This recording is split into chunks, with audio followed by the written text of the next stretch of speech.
J'aimerais vous faire imaginer une situation ce matin, on va l'imaginer ensemble. Imaginez donc un livre annonçant la venue d'un sauveur de la métropole lyonnaise. Un homme envoyé pour porter un formidable espoir à tous les habitants et redresser tous les problèmes de Lyon et sa banlieue. Plusieurs l'attendent depuis maintenant des siècles, étudient le livre qui en parle. À l'une de ces personnes qui de bon matin se pose sur les quais du Rhône comme à son habitude pour lire et comprendre cet ouvrage, un homme vient et lui dit « Nous l'avons trouvé. Nous avons fait la rencontre du Sauveur. Il vient de Riveri et c'est le fils de François. » Quelle serait votre réaction ? Est-ce que vous donneriez crédit aux propos de cet homme ? Cette histoire fictive est un écho moderne et local de ce qui nous est conté par l'apôtre Jean lors de l'appel de Nathanaël. Un récit où se mêlent jugement, préjugés, incompréhension, mais aussi espoir, humilité et foi. C'est un beau message et de manière un peu taquine, je le dis, une bonne nouvelle. Lisons ensemble l'Évangile selon Jean au chapitre 1er des versets 45 à 51. Tiens, j'ai oublié de le dire, mais je rajoute comme contexte que Riveri, c'est le plus petit village du Rhône. Ça aura un sens particulier quand on fera la lecture. L'Évangile selon Jean, chapitre 1er, des versets 45 à 51, nous lisons, je pense que ça va s'afficher en même temps. Philippe rencontra Nathanaël et lui dit « Nous avons trouvé celui que Moïse a décrit dans la loi et dont les prophètes ont parlé. Jésus de Nazareth, fils de Joseph. » Nathanaël lui dit « Peut-il sortir quelque chose de bon de Nazareth ?» Philippe lui répondit « Viens et vois. » Jésus vit Nathanaël s'approcher de lui et dit de lui « Voici vraiment un Israélite en qui il n'y a pas de ruse. » « D'où me connais-tu » lui dit Nathanaël. Jésus lui répondit « Avant que Philippe t'appelle, quand tu étais sous le figuier, je t'ai vu. » Nathanaël répondit « Maître, tu es le Fils de Dieu, tu es le roi d'Israël. » Jésus lui répondit « Parce que je t'ai dit que je t'ai vu sous le figuier, tu crois ? Tu verras de plus grandes choses que celles-ci. » Il ajouta « en vérité, je vous le dis, vous verrez désormais le ciel ouvert et les anges de Dieu monter et descendre au-dessus du Fils de l'homme. » Prions. Ce matin, Seigneur, nous voulons être réellement sensibles à toi, sensibles à ta parole, sensibles à ce que tu souhaites nous communiquer par ces quelques versets. Nous voulons reconnaître dans cet appel de Nathanaël que tu nous parles à nous directement. Et en ce sens, nous te prions de pouvoir ouvrir notre intelligence, notre cœur, à être transformés par toi, par la puissance de ton évangile, par la présence de ton Saint-Esprit dans nos vies. T'en prions en ton saint nom, Jésus. Amen. Pour situer le contexte immédiat de notre texte, Jésus vient d'appeler ses premiers disciples à le suivre. Vous avez Simon-Pierre et son frère André, puis Philippe, et enfin donc, dans notre texte, Nathanaël, qui est souvent en fait associé au Barthélemy des évangiles synoptiques, donc c'est-à-dire des 3 premiers évangiles, Matthieu, Marc et Luc. À la différence de Pierre, d'André et de Philippe, qui semblent convaincus assez facilement, je vous invite à lire à la maison les quelques versets qui précèdent, vous serez surpris de la manière dont ça se passe. Jésus voit ces hommes, leur dit voilà, suivez-moi, et puis ils y vont. Ils ne posent pas de questions, ça marche assez bien. Il y a juste une question qui est posée par Pierre et André, c'est de dire mais où tu habites ? Et d'ailleurs c'est assez significatif, Jésus répond simplement venez, vous verrez. C'est la même formulation que celle de Philippe à l'attention de Nathanaël.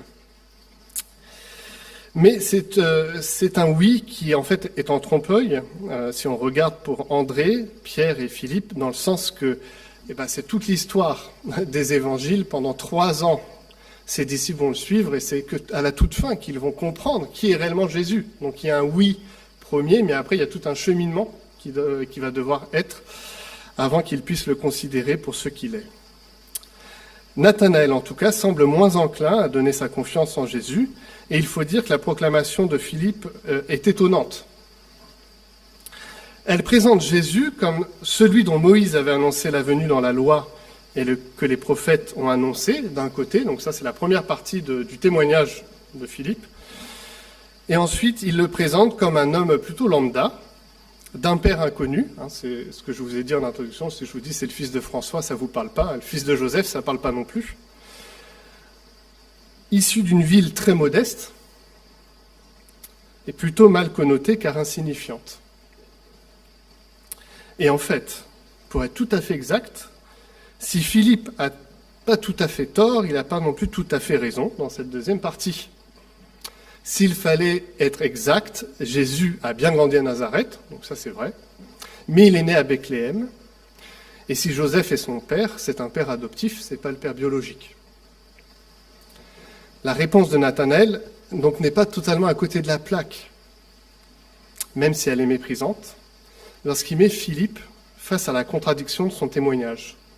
Comment tu peux dire que c'est le Messie, quelque part parce que toi-même tu connais les Écritures, et me dire que c'est le fils d'un Joseph qui est issu de Nazareth. Et le premier élément qu'on peut retenir alors, c'est l'initiative de Philippe, qui est d'une simplicité déconcertante, qui est évidente.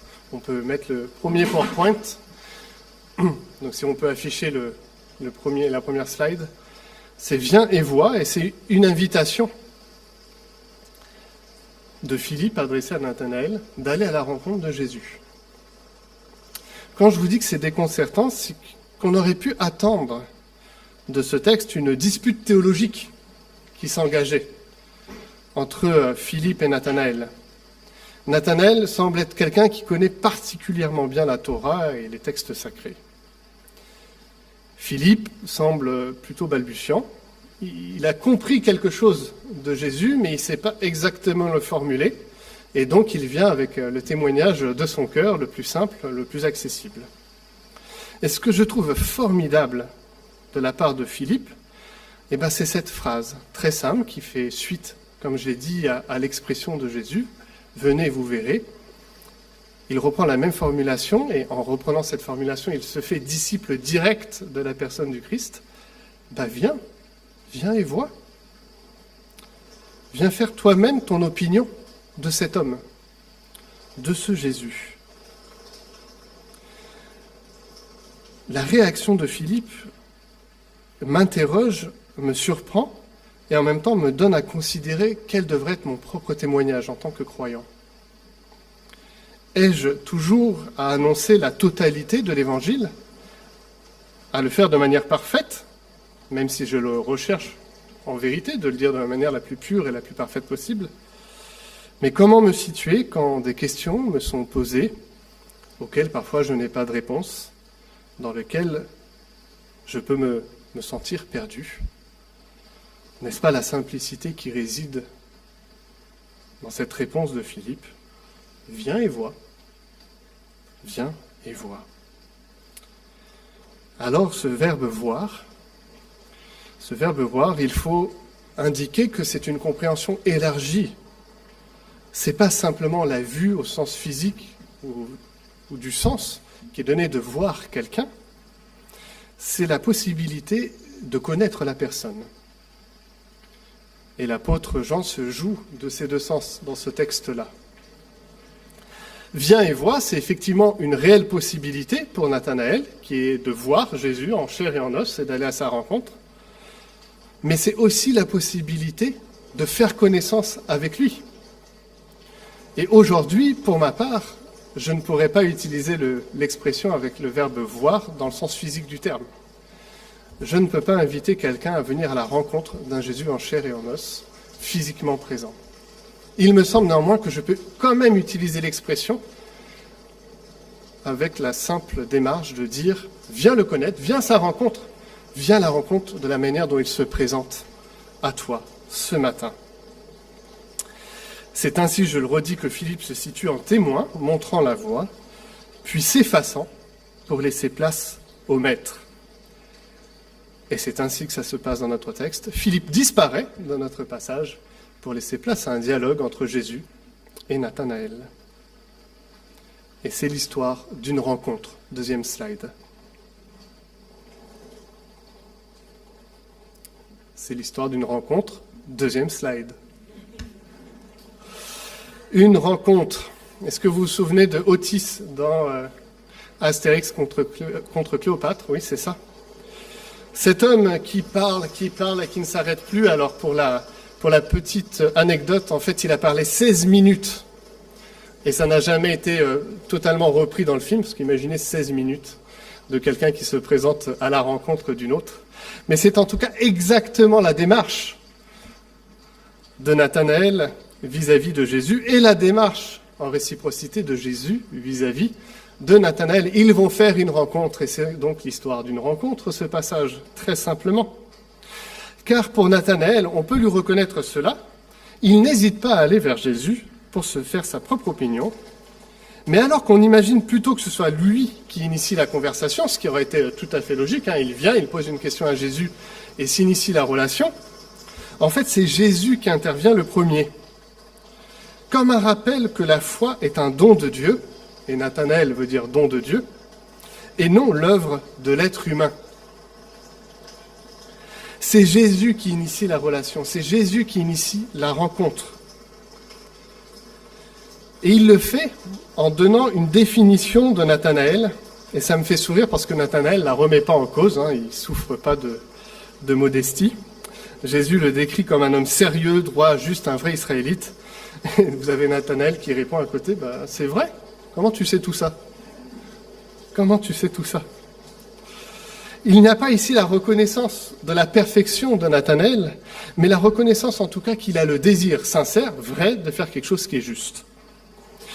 Et Jésus vient le décrire non pas sur le prisme physique, mais sur le prisme de son cœur, de ce qu'il est intérieurement. Dans cette rencontre, je vous l'ai déjà dit, mais je crois qu'il faut le redire, il y a tout un jeu avec le verbe voir et le verbe connaître. Nathanaël réagit en disant « Mais comment tu me connais? Comment me connais-tu » Et Jésus répond « Je t'ai vu ». Donc c'est ce mouvement d'associer le verbe voir au verbe connaître. Et la réponse de Jésus n'en est que plus surprenante. « Je t'ai vu sous le figuier ». Réponse de Nathanaël, « Ah, tu es le Fils de Dieu, tu es le roi d'Israël ». La première lecture qu'on fait de ce passage, on se dit, mais il n'y a rien qui va, il n'y a rien qui est cohérent. Il n'y a rien qui est cohérent de la part de Philippe, qui est même pas exact dans son témoignage, même si c'est pas un mensonge. Il n'y a rien de cohérent dans la manière dont Jésus va initier la conversation auprès de Nathanaël. La réponse de Nathanaël semble tout à fait décalée. Puis après, il y a tout un dialogue qui s'initie et on se dit, mais qu'est-ce qui se passe dans cette situation? Qu'est-ce qui se passe? Il faut donc là aussi revenir au contexte et on peut passer à la photo suivante. Le figuier, c'est un arbre qui est assez massif, et c'est un arbre, si on n'en prend pas un soin, qui se développe énormément et qui ploie sous le poids de ses branches. C'est-à-dire que donc, quand Nathanaël va sous le figuier, il n'est normalement, techniquement pas possible de le voir sous le figuier. Il est complètement sous les branches de ce figuier. Il y a donc réellement un miracle qui s'opère, même si c'est un miracle un petit peu étrange, d'avoir vu cet homme derrière les branches, derrière le feuillage. Mais en réalité, ce qui se passe à ce moment présent, si on reste dans la thématique de la rencontre et de la relation, c'est que Jésus vient dans l'intimité de Nathanaël. Il se révèle à ce que Nathanaël voulait cacher. Cette lecture et cette connaissance de la Torah qu'il étudie, qu'il veut connaître. Ce qui se passe dans le dialogue entre Jésus et Nathanaël, c'est la rencontre de deux hommes qui se rejoignent dans une proximité que pour l'un il n'aurait pas imaginé, c'est-à-dire Nathanaël, qu'il n'aurait pas imaginé possible.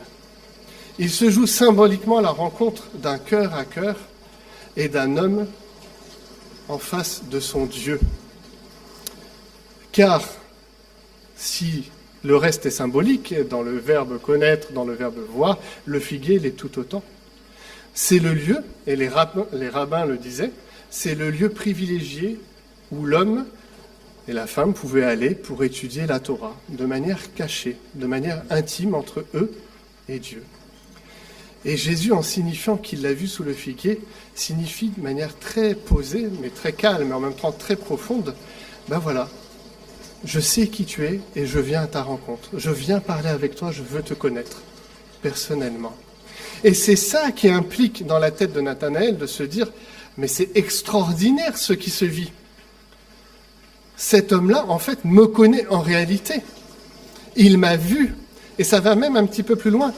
Dans les écrits de la Torah que je lisais, ce Jésus dit que c'est lui dont il était question. C'est de lui qu'étaient ces termes de sauveur, de Seigneur, rattachés aux écrits de Moïse et des prophètes. Dans toute histoire, et l'histoire de Susanna ce matin est, je crois, assez manifeste, il y a un moment où il y a une invitation et il y a un moment où il y a une rencontre.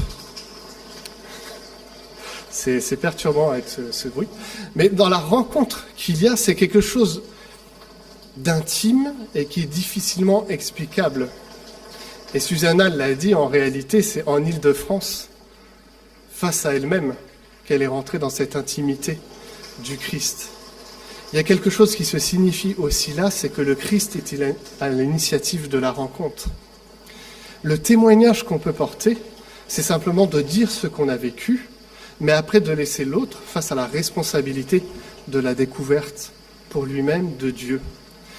Et je crois que les évangiles sont assez précis en disant que la porte est toujours ouverte, que la main est toujours tendue, qu'il suffit d'un mot pour que la relation et la rencontre se fassent. Jésus ne s'en arrête pas là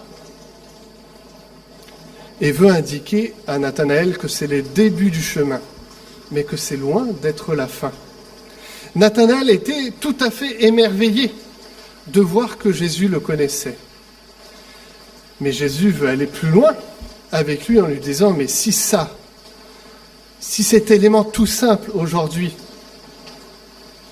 te fait croire, te fait passer d'un homme sceptique à un homme capable de déclarer « Tu es le Fils de Dieu, le Dieu d'Israël », alors qu'est-ce que ça va être quand je vais te montrer ce qu'est l'Évangile ? C'est une révélation qu'offre Jésus à Nathanaël. Et d'ailleurs, il l'introduit par une formule liturgique qui était bien connue à l'époque, en vérité, qu'on peut aussi traduire Amen, Amen, et qui implique ensuite une nouvelle parole qui n'était pas présente encore, ou qui révèle une vérité qui était cachée. Je vous le dis, vous verrez désormais le ciel ouvert et les anges de Dieu monter et descendre au-dessus, ou on pourrait aussi traduire en dedans du Fils de l'homme. Jésus veut signifier à Nathanaël, mais aussi aux autres qui sont là, que l'évangile révélé va le transformer d'une manière significative, que Jésus ne souhaite pas s'arrêter là dans la relation et la rencontre, qu'il vient dans cette proximité et dans cette intimité pour cheminer. Et j'ai beaucoup apprécié quand Susanna a dit « je veux laisser un message à la Susanna du futur », à celle qui peut-être doutera, ou à celle qui aura besoin de comprendre un certain nombre d'éléments pour plus tard. Jésus vient à la rencontre de ce Nathanaël, de cette Susanna et de chacun d'entre nous en tant que croyants, dire « aujourd'hui j'ai une parole pour toi qui dépasse ton imagination, j'ai une parole pour l'Église qui t'implique totalement et qui appelle à une bienveillance, à une bénédiction que tu ne peux pas imaginer. » Cette bénédiction, c'est que face à toi, Nathanaël, face à chacun d'entre nous aujourd'hui dans la foi, le Fils de Dieu, et Jésus fait exprès d'utiliser une nouvelle expression, le Fils de l'homme. Dans ce texte, il y a un nombre affolant de titres qui est donné à Jésus. C'est celui qui est annoncé par Moïse, c'est celui qui est annoncé par les prophètes, c'est le Fils de Dieu, c'est le Roi d'Israël. Donc vous avez plein de titres, et Jésus en rajoute un nouveau, peut-être celui qui parle de cette proximité qui est en train de découvrir Nathanaël, le Fils de l'homme. Le Fils de l'homme est la réponse à toutes tes questions, et il te montrera le Père. Est-ce que vous m'entendez encore? Parce que moi, je m'entends de moins en moins. Voilà. Je crois sincèrement que ce passage de 6 versets recèle la puissance vraiment de l'Évangile et nous implique aujourd'hui, en tant que témoins, déjà convaincus du Christ, mais aussi de la possibilité qu'on a de redécouvrir l'Évangile dans ce qu'il a de formidable, d'extraordinaire et de merveilleux. Dans ce qui se joue de Nathanaël et du Fils de l'homme, se joue notre propre histoire, l'histoire de chaque croyant, l'histoire de chaque personne qui peut s'approcher du Seigneur et le découvrir, l'histoire de l'Église qui fonde aujourd'hui une nouvelle nation, un nouveau peuple, une nouvelle famille de frères et sœurs en Christ. Dans ces 6 versets, l'invitation, la rencontre et la révélation se jouent pour un homme, mais se dit de manière universelle pour l'ensemble des hommes et des femmes de ce monde. Alors ce matin, dans ce témoignage vécu, dans ce baptême vécu, dans le témoignage aussi de notre sœur Bernadette, dans notre propre témoignage intérieur, Jésus souhaite nous dire, rappelle-toi de cette invitation, rappelle-toi de cette rencontre et engage-toi de nouveau, viens et vois, viens et connais-moi et je te montrerai l'étendue de mon royaume, l'étendue de ma grâce. C'est un appel attaché à chacun individuellement, mais c'est un appel aussi qu'on peut recevoir en tant que communauté, en tant qu'Église baptiste de Lyon. Je perds ma voix, donc je vais m'en arrêter là.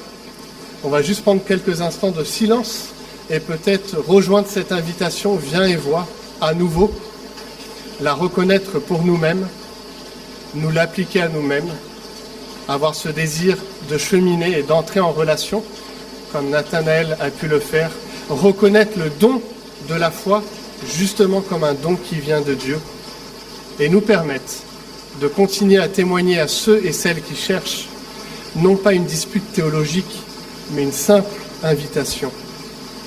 Viens et découvre, viens et vois. Prenons quelques instants de silence avant d'aller vers le repas de la Seine.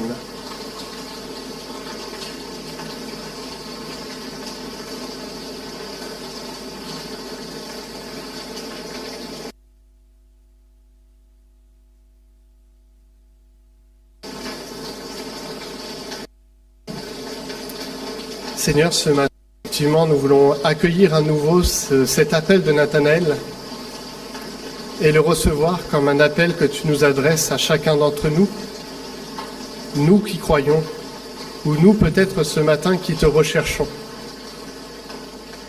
Nous voulons nous saisir avec cette simplicité caractéristique de l'Évangile, de cette invitation à venir et à te découvrir, à entrer en relation avec toi,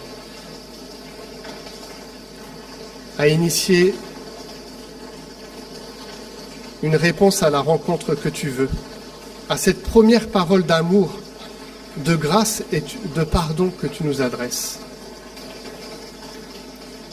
Nous voulons reconnaître cela individuellement, mais aussi en tant que communauté, dans le désir de nous accueillir les uns les autres et dans le désir de faire place dans nos vies à la totalité, Seigneur, de la révélation que tu nous accordes, à ce rêve de Jacob, de ces anges qui montaient et qui descendaient de cette échelle et que tu prends pour toi-même, en signifiant par là, Seigneur, la relation, la médiation que tu opères entre Dieu le Père et nous. Alors que nous approchons de la table de la Sainte Seine, c'est cela que nous voulons vivre, ensemble, avec toi. Amen.